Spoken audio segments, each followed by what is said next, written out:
had launched the fish and chips pre-Lent to sort of allow for the build-up of persons who had been looking for a special fish meal during the Lenten time. So we have been offering fish and chips particularly on a Friday evening when we fast from meat on a Friday. And so we have been here on almost every Friday and some Wednesdays offering fish and chips along with our other regular menu. And it has been well received. Fish and fries, really, it's unique to UK, right? Basically in the Caribbean we are accustomed to our Creole stew fish and different ways of frying our local fish like kingfish and so. But fish and chips is another alternative we have to a fish meal, and here we make it a bit different in that we add to the UK version by adding our own Creole flair to it. So here at La Petite Fleur we do Cajun beer battered fish and chips, which is a little twist, a little tweak to the UK version of beer battered fish and chips. If you ever had beer battered fish and chips, it's really a comfort meal. It's very enjoyable because of the crispness of the fish going with the fries. That adds a very lovely balance, and it's served with tartar sauce, and usually in the UK you get it with mushy peas, but here we're not into the mushy peas. We serve it with a nice vinaigrette salad. So here I have my flour, and to get the crispness of the flour I balance that with a crisping agent, which will be cornstarch. So here I already added my flour, my cornstarch, my seasoning because you want the batter to have flavor, and these are our fish fillet. With fish and chips, what is important is that you use a light, flaky, white fish. So unlike what we would use such as kingfish can be used, but it's very tricky to use kingfish because kingfish can be a bit oily at times. So we use a light, flaky, white fish. In this case we use a premium quality grade white fish which we source through our suppliers. The result has been good. It has provided us with what we like.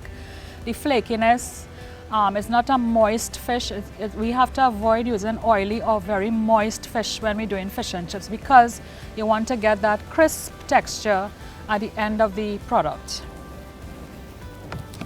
So the other thing with the fish and chips, it's beer battered, and the beer is all about getting that airiness in the batter. So I mix the beer. We're not advertising any particular beer here today, but we mix beer and club soda. You could either use total beer, but in order for it not to be too overpowering, we choose to mix beer with club soda to get that airiness of the batter. The other thing is that the mixture must be cold. So the beer is cold. Mix in your beer and immediately you see the airiness of the batter starting to form. I throw all the beer in. And the club soda. The texture of the batter is important as well. You want to get a batter that is similar. It is not too watery, but similar to a pancake texture. When you're making pancakes, that sort of batter. And it's important as well that you do not over mix your batter. So you just stir it in, stir it in.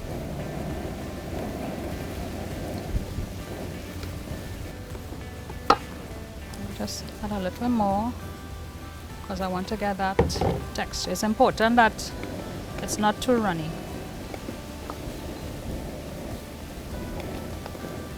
And it's important that your batter is cold. Very important. So I just want to make sure that I have the proper texture. So this is what I'm looking for.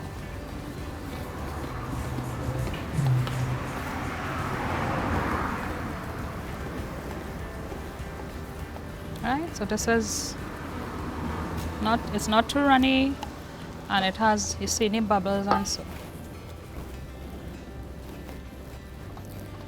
Before putting the fish in the batter, make sure that the fish is well floured so the batter has something to stick to.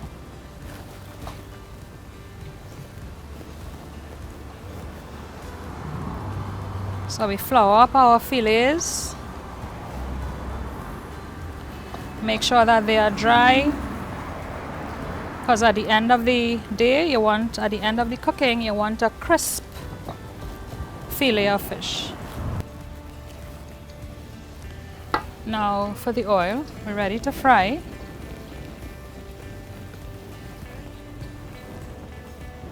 I'm just testing the oil, and once it bubbles up to the top, the oil is hot enough.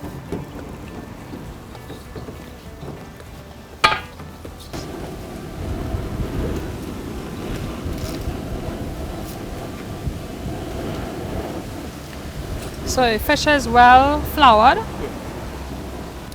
And always, when you put in anything into oil, you put it in away from you. So you start where it's closer to you and you away, so that there are no accidents, you know.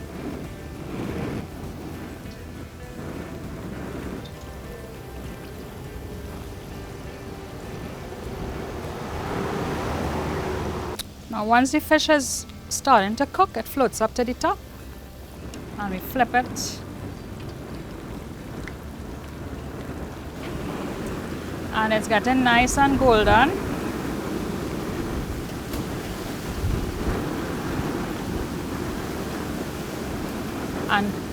And crispy texture.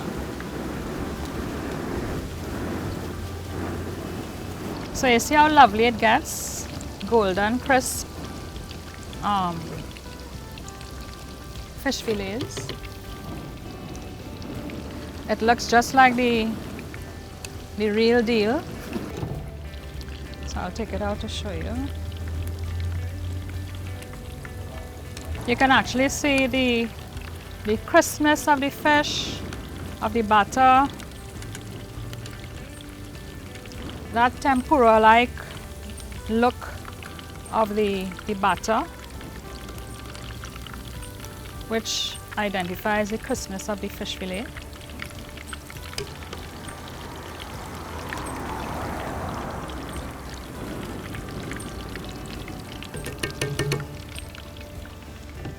Look how beautiful this looks. The important thing is to get the fries crisp.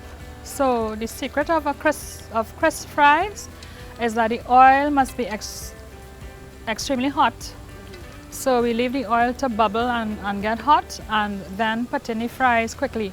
Now the best thing is really a homemade fries, but it's not always possible, especially when you're attending to mass production. We usually use take-cut fries, and once the oil is hot, put the fries into the oil, and it should be like 3 to 4 minutes, because you don't want the fries too dry or over fried at the same time. So there's a perfect texture for fries as well, you know. When the fries come out, then we dust it with salt.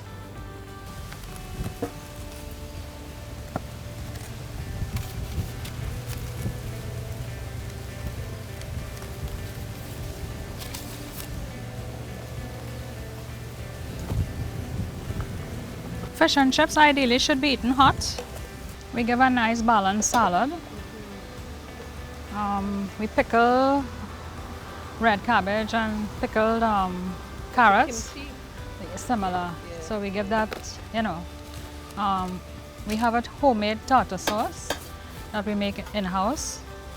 In this case, we do a Cajun tartar sauce. So again, using Cajun seasoning to add that little Creole flair to it. People can look out for social media posts to see when we will be operating during Holy Week, you know. But I know for sure Good Friday we would not be operating because we want to be part of the whole celebration as well.